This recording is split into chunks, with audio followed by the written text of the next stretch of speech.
Good morning, students. Today I will continue with the next part of your HCl chapter, that is from the chemical property of the HCl. Afterwards, I will continue with how we can produce the hydrochloric acid from the HCl gas, what is back suction, and what is the preventive measures to take for this back suction property, and afterwards the properties of the HCl as well. Okay, so let's begin. So first thing is that for the chemical property of the HCl, for the chemical HCl gas here, okay. So for chemical property, it is combustible. So if I consider the combustibility, it is non-combustible, not supporter of combustion, and not supporter of combustion and not combustible as well. Action with the indicator, as it is the acidic in nature, so moist litmus, it becomes, originally it is for litmus, it is originally blue, afterwards changes to red. For methyl orange, originally it is orange in color, afterwards it becomes pink. And for phenolphthalein, alkaline, for phenolphthalein solution, normal phenolphthalein solution, basically it is colorless for both the cases. But if I use the alkaline solution, then it turns, initially it was colorless, but in the presence of HCl, it becomes the pink in color, originally it is in pink in color, and in the presence of phenolphthalein alkaline solution, it becomes colorless. Okay. So next is thermal dissociation. Thermal dissociation means how in the presence of heat it is being dissociated into its two consecutive components, that is hydrogen and chloride, and the temperature should be more than 500 degrees Celsius. Okay.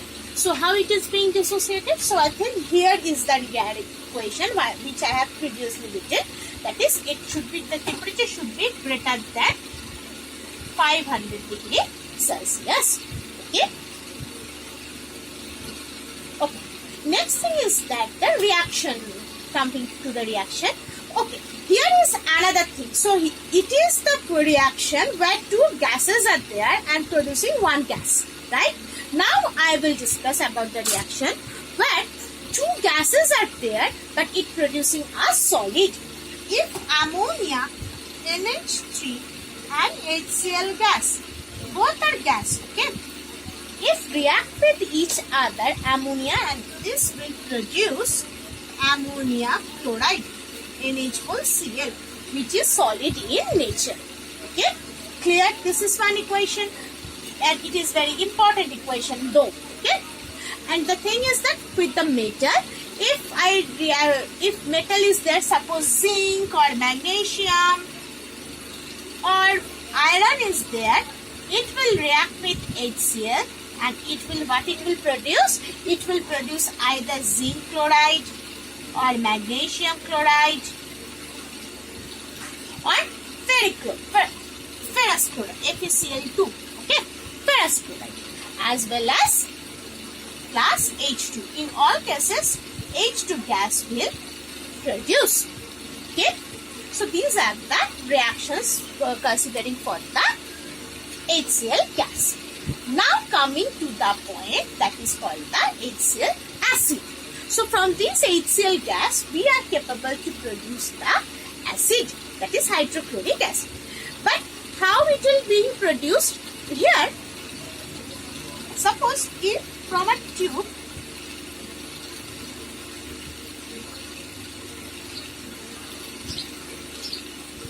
suppose water is there, suppose water is there, and if HCl gas come through this tube, through this tube, what will happen? As we know that HCl gas is highly dissolved in water, so whatever the gases is there, if gas touch this water, all the gases is at once or at that fraction of time, all the gases is being absorbed in that water. So in that tube, not absorbed, that is dissolved in the water, and in this tube a vacuum will be created. Then the water started to flow, started to go up and fill that tube, and here whatever the apparatus should be there, then it will being damaged. And the thing is that what in the lab preparation, what we will do, we are heating the components, right? How we are producing HCl? Sorry. It becomes HCl, right? It should be HCl. So whatever is this NaCl and H2SO4 is being heated less than 200 degrees Celsius or greater than 200 degrees Celsius, it will form HCl gas, right? So as the heat is there, and at once when the cold water comes to that, it will damage the apparatus as well as it can causes an explosion as well. Okay, so that's why to remove these things or to minimize that damage, what we will use a process which is called the back suction process. Back suction.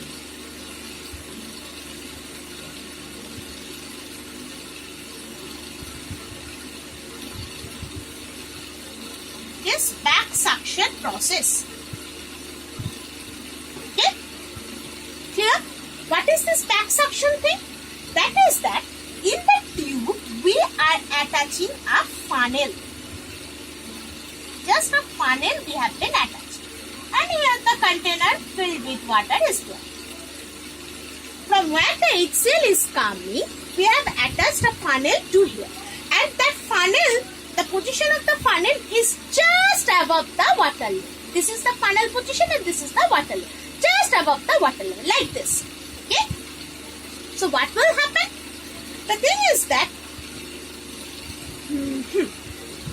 whenever the HCl comes to it increases the surface area. First thing is that it increases the surface area and minimize the back suction thing. What is this? When HCl comes to this funnel, as the area is there, area is more, so HCl is there and the air, HCl is when at a contact with water, it getting dissolved in that water, and here a vacuum is being created in this funnel, and that's why the water starts to go upward.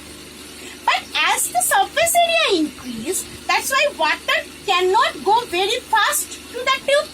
As fast it can go to this, as the surface area increase, that's why the water cannot go very fast to that tube, original tube. It suppose the water comes to here. Okay. So at that level, whatever the pressure inside that funnel, that is same as the outer pressure, outer air pressure. That's why it is again normalized and the water come back to that container. Again HCl comes, again absorbed, water comes to this level and again dropped out. Like this, the whole water present in that container being dissolved by HCl gas and produce the HCl acid. Okay, so this is the process called the back suction method. Okay, next thing is that I will continue with the property of the HCl. It is obviously colorless. It is odor, slightly pungent in odor and sharp shower taste. Its nature is corrosive in nature. That is, and causes brittleness on the skin. If HCl, considered HCl is touch in your skin, it will be burned. Okay. Density 1.2 gram per cc. Boiling point of mixture is 109.8 degrees Celsius. Okay. Okay. Next thing is that properties, chemical properties. With the as it is a monobasic acid. Why it is monobasic acid? It is called the monobasic acid. Why HCl monobasic? Because in HCl gas only one hydrogen is present. That's why it is only capable to replace one metal from a base. Okay. If I write the reaction like this, suppose here I am writing HCl is reacting with NaOH. So here hydrogen is replaced with sodium. Okay. So only one sodium can be replaced by one hydrogen. That's why it is called the monobasic acid. Okay. Next typical properties are that if HCl reacts with active metal, it will produce salt and hydrogen. If HCl reacts with base, it will produce salt and water. If carbonate is there, then carbon dioxide, salt and water. And if sulfate or bisulfate is there, then water, salt and sulfur dioxide will be there. And if sulfide is present, then it will react, it will produce salt and hydrogen sulfide. Okay, all the reactions are there in your book. Just discuss it. Suppose magnesium. If magnesium react with HCl, it will produce magnesium chloride and hydrogen. Now coming to the base, already I have given this reaction NaOH and HCl. If reacts, NaOH is a base, HCl is the acid. When it reacts with each other, it will produce NaCl and water. Similar thing is the calcium oxide and HCl. Same thing, calcium chloride and water. Okay, so one salt and one another will be water. If carbonate is there, suppose if carbonate is there, so sodium bicarbonate and HCl, what I write, here I am writing, sodium bicarbonate plus HCl is there, what it will produce? It will produce NaCl plus CO2 plus H2O. Okay. So carbon dioxide will be present. If sulfide is there, then sulfur dioxide. If sulfide is there, sulfite Te and another will be De. Okay. Sulfide is there, then it will produce H2S gas. Okay. So these are the reaction, that is the special reaction that is shown by the HCl acid. Okay. Now HCl acts as also the oxidizing agent. It is a great oxidizing agent. Okay. Now how we will just discuss it. 1 minute. Okay. So HCl is reacting as the oxidizing agent. How? Suppose one reaction I am taking MnO2 plus HCl. By heating, it will produce MnCl2 plus H2O plus Cl2. So these are the reaction. This is the reaction. Now continue with this or discuss how it becomes the oxidizing agent. So all of you know, I think, about the oxidation number. Oxygen, what is the valency of oxygen? That is 2. And as it is a non-metal, so I will write here -2. So as -2 is there, -2 and these 2, that will be -4. So what will be here? That will be +4. We have to make all the compounds oxidation number as 0. Whatever I am writing in the upward of these compounds, that is called the oxidation number. Okay. So, and we have to make all the compounds oxidation number as 0. Okay. That's why oxygen, the valency of oxygen is 2, and as it is a non-metal, so I am writing here -2. So total value will be for oxygen, that will be -4. To -2 into this 2, that will be -4. And therefore, to make manganese dioxide 0, it becomes +4. Okay. For chlorine -1, it will be +1. This will be -1 and here it will be +2, because look here, Cl2 is there. So -1 into 2, that becomes -2. So manganese should be +2. -2 and it will be 1. Why it is 1? Already 2 is there. So 2 into 1, that will be +1. And it will be 0. So next, please consider or please check where the changes are occurring. Manganese was +4 in the left hand side. It becomes +2. So here is one change is being occurred. Oxygen -2. Here is also -2. No change. Hydrogen +1, no change. Chlorine is -2 and here chlorine becomes 0. So here is another change that is occurring. Sorry. Okay. So the thing is that manganese was +4 and it becomes -2. That means it takes 2 electrons. So here I am writing plus 2 electrons. Okay. And chlorine was -1 and it becomes neutral.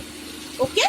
Okay. One thing is that when a single element is present, I will write the oxidation number as 0. Okay. So as chlorine is there, so it's 0. So it becomes -1, it becomes 0. That means it releases 1 electron. And we know that if oxygen is being released, it is called the oxidation. And if electron is gained, then it is called the reduction. Okay. So now, how HCl is the oxidizing agent? What do you mean by the oxidizing agent? Oxidizing agent is an agent which basically reduce itself and oxidize other. Oxidizing agent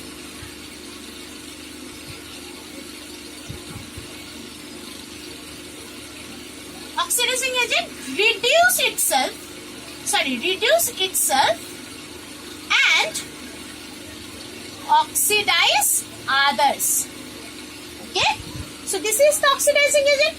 And the property of reducing agent, oxidize itself and reduce others.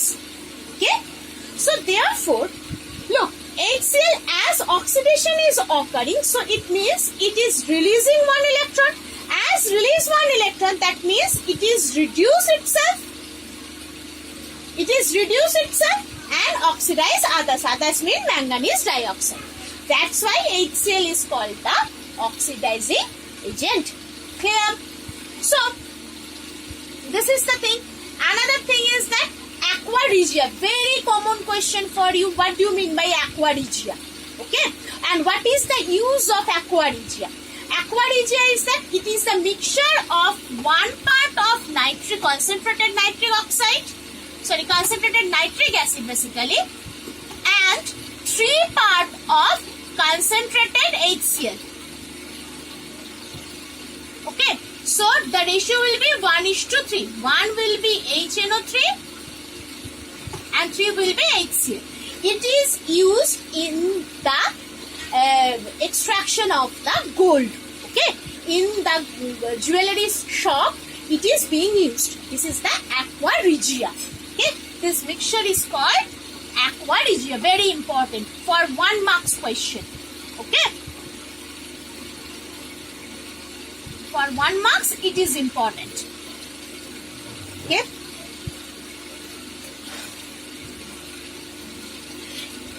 Next is that the test for observations, test and observations. Okay, for this test and observation, first thing is that addition of silver nitrate solution in the HCl.